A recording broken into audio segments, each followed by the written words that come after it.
Hello everybody, let's talk about Fallout New Vegas 2. Now we've got a bit of a perfect storm going on. Situations that had to happen for this game to go forward in production, and it looks like they're all happening. First of all, we've got Obsidian. They said they would like to make Fallout New Vegas 2 given the chance, but they had other games to finish first. Bethesda have been sitting on the fence about it. They haven't said anything. But both companies, Bethesda and Obsidian, are now owned by Microsoft. That brings them together. They're the same company now. They could interchange, do each other's games, anything they like. All the legalities got out the window because they're owned by Microsoft. So suddenly we've got a situation where Obsidian could go ahead and make Fallout New Vegas 2 with Microsoft's permission. Bethesda would have to go along with it. But Bethesda, they've got two games they're working on before Fallout New Vegas, or Fallout 5. One of them is Starfield, the other one is the Elder Scrolls, and then it's Fallout 5. That places it roughly at the end of the decade. So we're not going to see a Fallout game before probably the end of this decade, unless somebody else makes one. And I'm sure Microsoft have understood that and decided it's a good idea to let Obsidian have their say and have a go.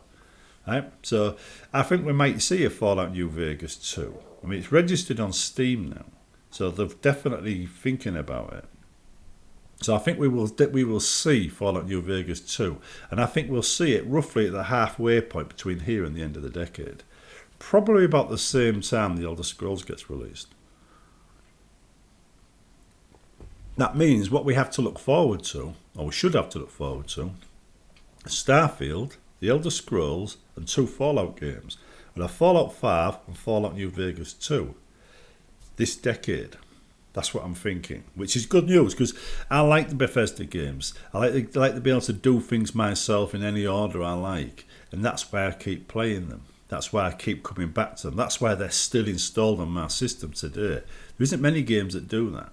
I mean, in the past, I've had other games that did do that, but when I changed the computers, they obviously wouldn't work. So I went from the Amiga or the C64 onto the PC, and some games just weren't transferred across. Anyway, moving on. There's one more final component here that we need to talk about as well, and that's Chris Avellone. Now, Chris Avellone was a subject of cancel culture after sexual harassment claims were made against him. So companies that hired him dropped him. Companies that had his work in their games removed his work. He was basically cancelled because somebody made a claim that he was sexually harassing them at work. The old cancel culture kicked in, and suddenly he was worthless. He couldn't get work anywhere. Anyway, it turns out they were lying, and he's got a 7-figure payment. It says paid to him as a compensation. So now he's back on the board. Now, Chris Avallone's a writer. He sometimes waffles on a bit too long in his games, and the text he writes wasn't that interesting in the first place to warrant 10 minutes of dialogue. So it bores me. But in other games, he's kept it short and sweet and on point, and it's been really interesting and really amusing. So he can be good in some games, bad in others. I don't know where... who decides how long the dialogue's going to be. But when he keeps it short and sweet and focuses on the story, it tends to be good.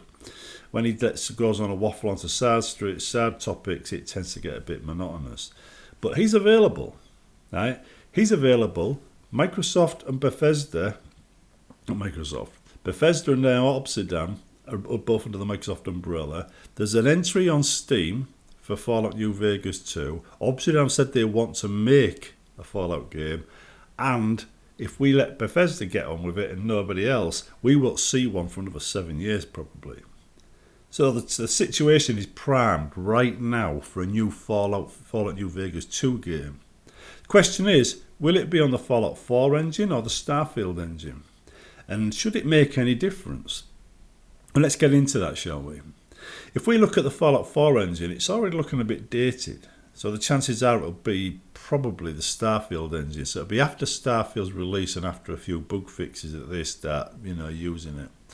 Then you think, well, if Starfield, The Elder Scrolls, and Fallout New Vegas, 2 all use the same engine, then Fallout 5 is going to look a bit dated. But that's 7 years away. It will probably have an engine of its own. It'll be subject to a new engine, newer than Starfield, newer than The Elder Scrolls. In fact, Bethesda slowly update their engine, after every game. So that could be 3 generations down the line. A brand new engine with 3 generations of upgrades. So I don't think it matters. Bethesda, though, could let Obsidian just make the game on Fallout 4's engine. It's still quite a decent engine. It would be better if it was updated to include all the latest features and things, because I reckon they would make full use of it if they did. But anyhow, I'm expecting Fallout New Vegas 2 to at least be on the newest engine, which would probably be the Starfield engine. And so it would be lacking assets. That means Obsidian would have to make their own assets. But they're not afraid of that. They can do that. They're a company that's developed games, their own IPs. They can do that. That's not an issue. So if you've got brand new assets being made by Obsidian for a new Fallout New Vegas game, it would probably be close to the original in how it looks, but with a massive upgrade in graphics capabilities. Maybe even vehicles, because Starfield itself would be adding spaceships and things like that. So it might be possible that we might see vehicles in the next Fallout New Vegas game. Or at least, trains and spaceships and things like that. We're going to have to wait and see about that, though. But it's very exciting if you think about it, because all of this, and I mean all of that, is all coming together at the right time. Chris is back. Microsoft owning both companies. The Steam entry in their database for Fallout New Vegas 2. This tells us things are moving forward. We've got something to look forward to. And just to finish off, remember, I'm going to repeat this, we're going to have Starfield, The Elder Scrolls, Fallout 5 during this decade, or maybe in the next decade. If we get Fallout New Vegas 2 as well, that's 4 games we get to look forward to during this decade. That's going to make it an awesome 10 years. See you in the next one.